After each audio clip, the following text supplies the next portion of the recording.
Welcome back. Um, this time I'm going to share about a very recent experience of psychosis.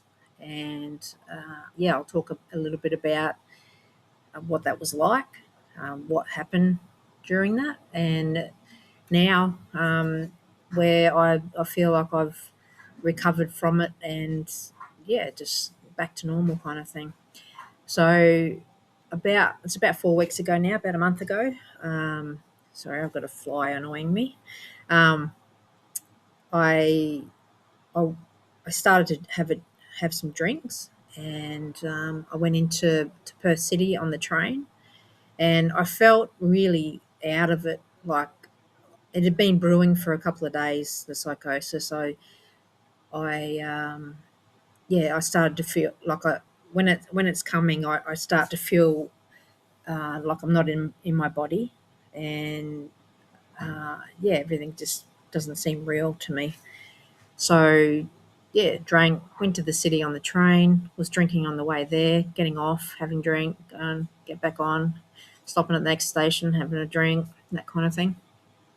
And it's all from there. It's like a bit of a blur. So I got to the city. I found some people that were drinking in the park.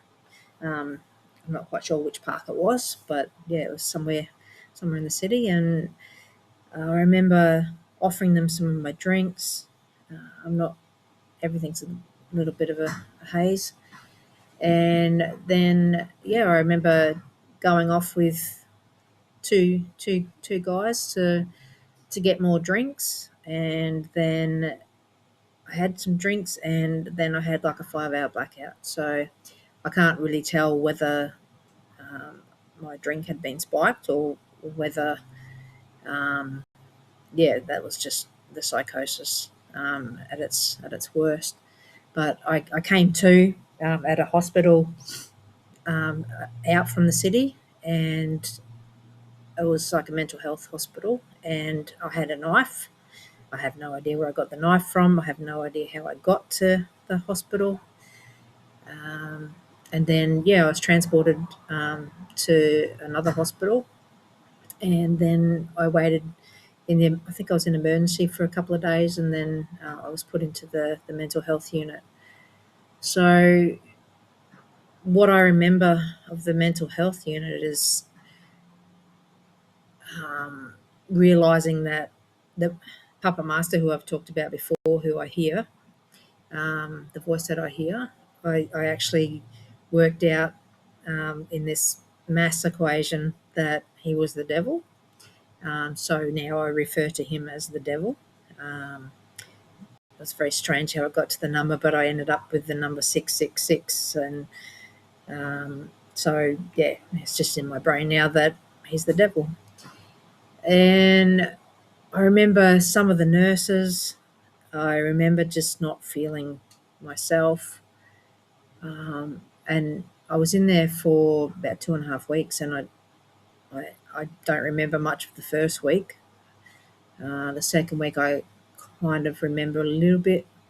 I remember some of my behaviours where I was hearing the devil, and he was saying to me, "Smash your face, keep them safe." And I remember like hitting my head, just around the temple, around the eyes, numerous times against the wall, because I just wanted to keep my family and my loved ones safe. And what else? Just the constant.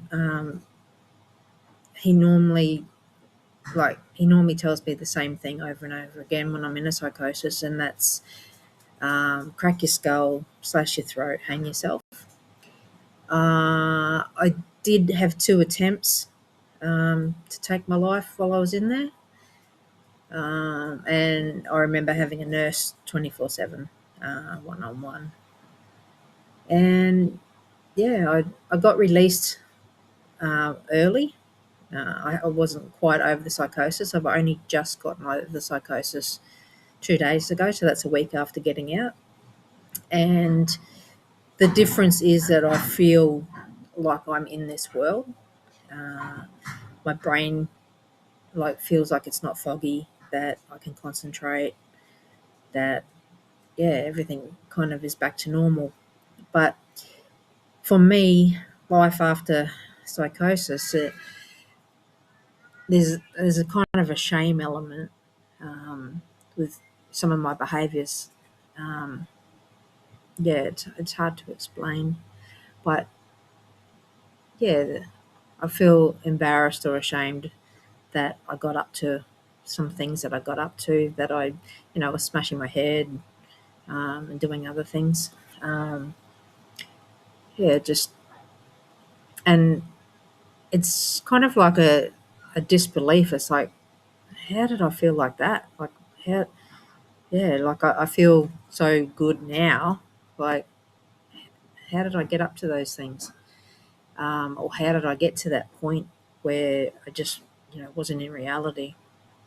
The best thing that's come out of this experience this time is that they actually diagnosed me with unspecified um, psychosis, and that is going to hopefully work in my favour with the community mental health team, because they weren't recognising that I have psychosis, even though they put me on antipsychotics. So yeah, hopefully I have a different experience with the mental health team now that I've got the new diagnosis. And I've also been referred to a Perth hearing voices clinic as well, and I've heard some really good things about that clinic. So yeah, so some good things have come out of it, but yeah, I don't know what I got up to most of that time, and yeah, it's kind of scary because like I went off with two guys and I didn't know them, and who knows what happened. Yeah, total blackout. Um, Conversations I've had with people, I have no idea what I've said. Um, yeah, so they're pretty scary, um, but I know like I get through them, and I've got support. So yeah, I just keep going basically.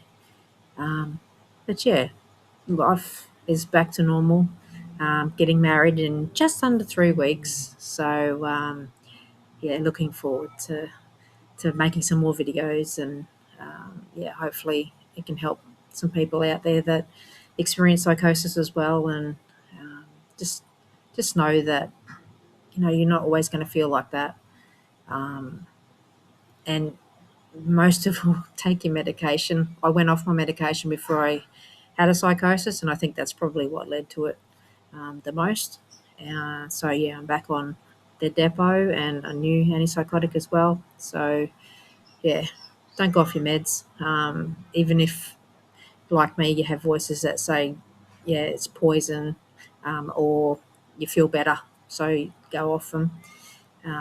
Yeah, that's just a recommendation. But yeah, look forward to talking to you next time. See you later.